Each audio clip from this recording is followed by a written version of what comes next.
So, I'm so surprising this TSC concept models. So I had imagining that Dubai image is a big mall, higher building, expensive hotels. But sustainability concept, what is the sustainability in Dubai? So the sustainable city is really about changing what you said, changing the mindset of people and the perception that Dubai is only about consumerism and about being the biggest and the highest and the tallest. So for us, the sustainable city is first and foremost about reducing the carbon footprint. So how can we live in a hot country? So today the weather is very nice, right? You're wearing a hat and it's only January. So if you come back in June, it's 45 degrees outside, and then you need more than a hat.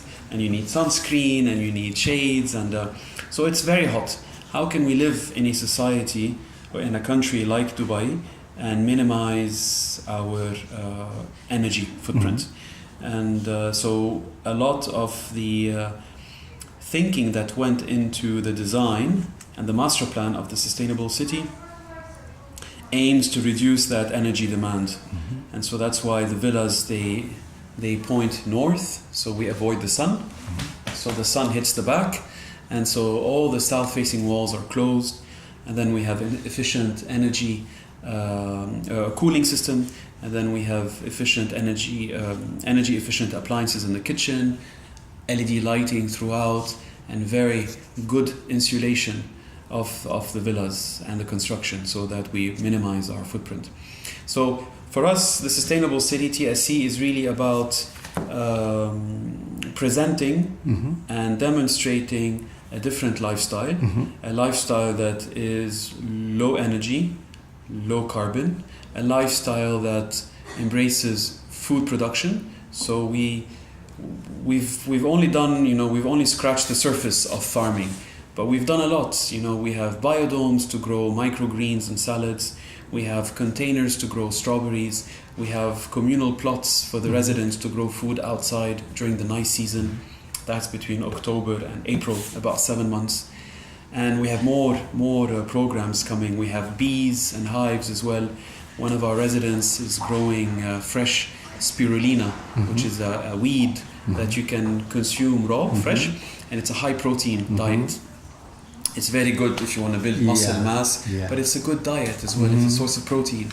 So for us, that lifestyle is about low energy, it's about food production, it's about water conservation, and it's about waste minimization. So how can we live in Dubai with the malls and produce less waste?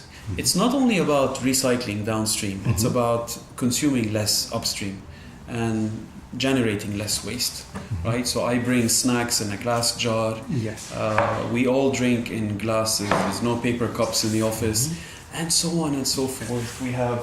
We all have bins in the villas and in the offices as well. So we sort our paper waste and plastics here. At home, we also sort glass and metals. And then some people do their own composting as well. So the Sustainable City is about demonstrating an alternative lifestyle. A lifestyle that is compatible with the Sustainable Development Goals, the 17 goals, and a community that is compatible with the Paris Agreement. And the Paris Agreement, it started with the Kyoto Protocol in Japan, right, from the UNFCCC, and then eventually it became the Paris Agreement. So the Paris Agreement is about reducing our emissions. And so that's why we do a lot of research to understand how far we've come. Because it's one thing for me to sit here and talk to you and explain what we did or what we plan to do. But I need to show you numbers. Right? So whether it's a sustainable city in Japan or in Dubai, doesn't matter. We have to monitor, we have to evaluate. So that's what my entity do, my organization as well. The Institute, we do a lot of monitoring, and I will show you the dashboard that we have. So we have continuous data coming in to see performance. So data can be about energy use intensity, water use intensity. We have data and analysis on greenhouse gas emissions, you know, the carbon footprint of the city. We have soft data, you know, it's hardware and software. I see. So it's about people, Yeah. happiness, you know, absence of disease, sports and wellness. How often do they go to the gym, or do they bike to school, right? So we have many other social factors that are interesting. So one more thing I should say, talking about social, that the sustainable city, we focus a lot on the environment, but it's also about the social dimension, people, and it's about economics. Yeah. I see. Right? So what you see, what you saw today outside, it is, we don't want to deliver a lifestyle that costs more money. We have to deliver a sustainable lifestyle which costs equal or less money. It has to be affordable. Yeah. If it's not affordable, then I cannot bring you to sustainable city, right? And invite you to live here. So we have to be more conscious of the cost of living. You know, rising cost of living in Japan. I know it's expensive to live in Japan in the cities. It's expensive also to live in Dubai. So we have to keep that in mind. How do we deliver on sustainability and keep costs down or low, right? So let me show you, for example, a dashboard we have. And I can send that to you by email if you want. Yeah. But this is just a snapshot of 12 months of readings. Yes. And we have, so our DNA, which is how we design the city, is about, in green you see environmental features, and then you see some economic features, and then you have some social features. Not everything, but Yes. you know. Yes. So on water consumption, I'm going to zoom in a little bit. Yep. Like this. So on water consumption, for example, what is the average water consumption footprint per person per day? Yeah. In Dubai, the values range between 250 and 350 liters per capita. I'm sure in Japan it's... Yeah. I'm going to check it up. I'm going to look it up. In our case, it's 177. So that's good. But we can bring it down even more. Yeah. And this is how much treated sewage effluent we use. On energy, we have a lot of information, a lot. I'm going to show you some live data as well. But on energy, how much you take one villa, this is one villa, and it shows you over 12 months Yes. what is the production from the PV modules and what is the consumption. So, and then you see the net. This line is the net, the balance that you pay. So we actually, the villas are able to offset about 40% of their consumption. 40%. But these numbers show you how much was installed Yes. and connected. So installed solar capacity and connected for the villas. Yes. Only for the villas. And what is the average energy use intensity? This is really critical. Wow. So in our case, it was 94 last year. In Dubai, it's more than 300. Wow. And if you now follow the Dubai Green Building Standards and regulations, it's about 180. 180. We're still, you know, half of that, you know, Yes. twice as efficient. Yeah. And then we also look at, on that side, we show you how much PV was connected on the parkings. So this is public space, Yes. and this is private space. Yeah. So villas and community. So in the community, we've installed 2.35. We produce 3.1 million only from the connected PV. Yeah. And that's 84% of our consumption. So we were able to, and you see the graph. Yes. So in yellow and orange is my consumption. And in blue is my, in orange is my production. And in blue is my consumption. And they're almost equal. Yeah. Almost equal. And so this line here is the net, the balance. So we want to hit 100% next year. On farming, we have 1.8 hectares of space within the biodomes. We have many garden plots, community garden plots for residents, community gardeners. We produced 300,000 pots in the biodomes and 60 tons of dates from just the palm trees. We also produce strawberries. On waste management, what's really interesting is how much waste was diverted away from landfills, which is the amount of waste that was recovered. So we have a very high rate of recycling or sorting, let's say, and the average per capita production is about 1 kilogram. This is low by Dubai standards. In Dubai, it's more than 2. Actually, here it is. In the UAE, it's 1.82. In Dubai, it's more than 2. So we are at about 1 kilogram. Yes. And this is a composition of the waste. I see. And this is the actual total amount of waste generated every month. Yes. So 60, 70 tons, etc. And how much was landfilled and how much was recovered, sorted. On electric mobility, here we have what we show you is how many households own electric vehicles. So 3% of households own electric vehicles. How many people use the public bus, which drives into the community, the big red bus? So we have about 210 people boarding or getting off the bus. I see. And then we have a fleet of buggies that residents use. Yes. And here we keep track of total distance traveled. So the buggies, they traveled 5 times around the equator in 1 year. So that's about 200,000 kilometers. But the average distance traveled is 600 meters, from,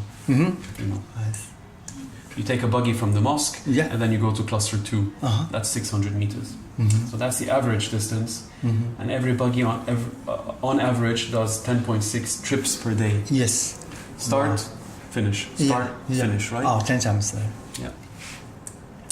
On economics, this is the carbon footprint we have. No, sorry, this is the emissions avoided. So emissions avoided from producing electricity, emissions avoided from using biodiesel, emissions avoided from recycling our waste, and emissions avoided from using treated sewage effluent as opposed to fresh water for irrigation. So there's a total amount of carbon avoided. And on economics, here we show you the savings that you incur by living in a sustainable city. So if you take a 3-bedroom, that's the built-up area.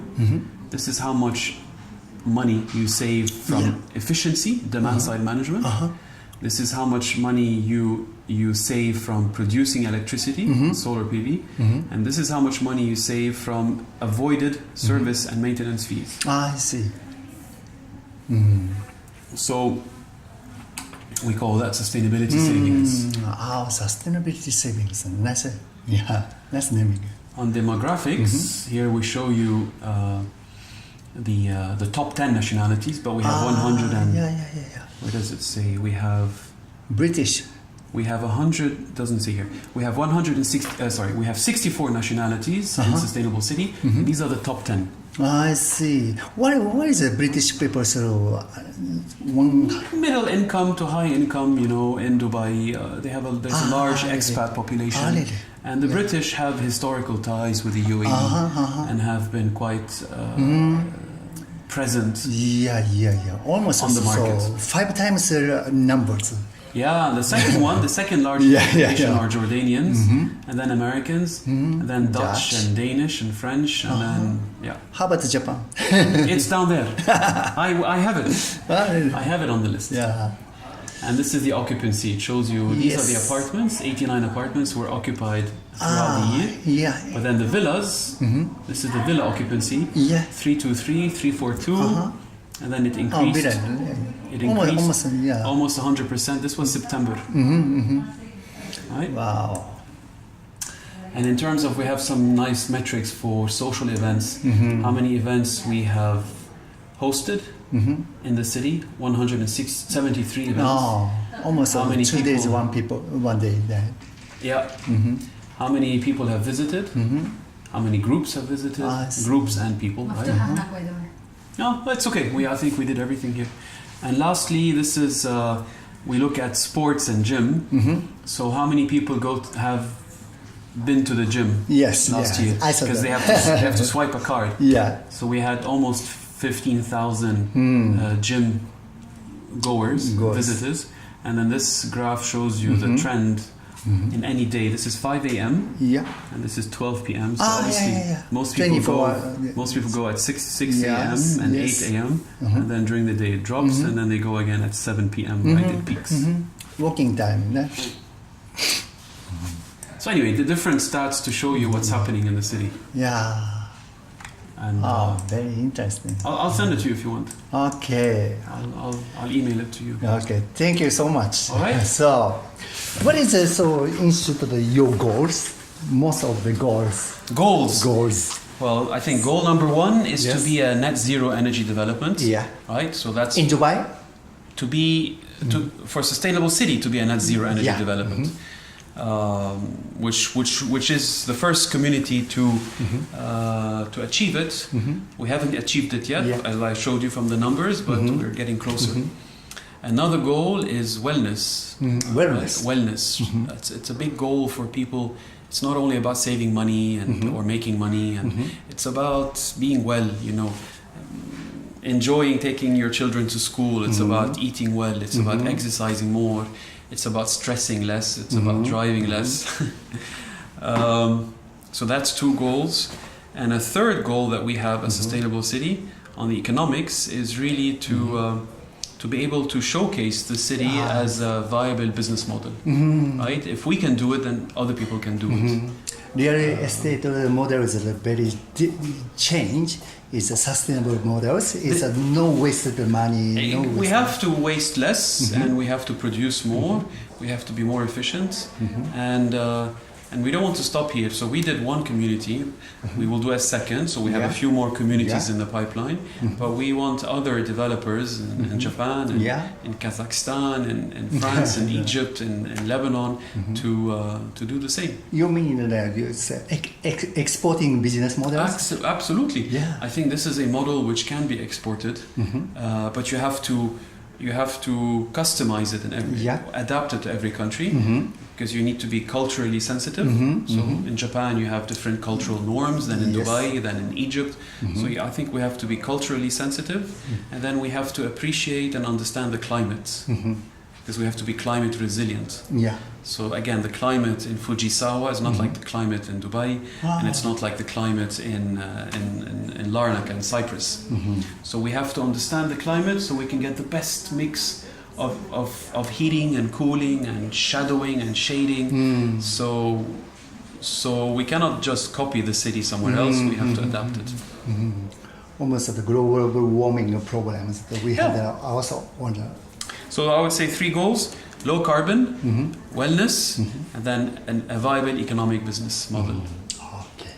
Thank you very much. All right. Thank you. All right. Thank you. Good.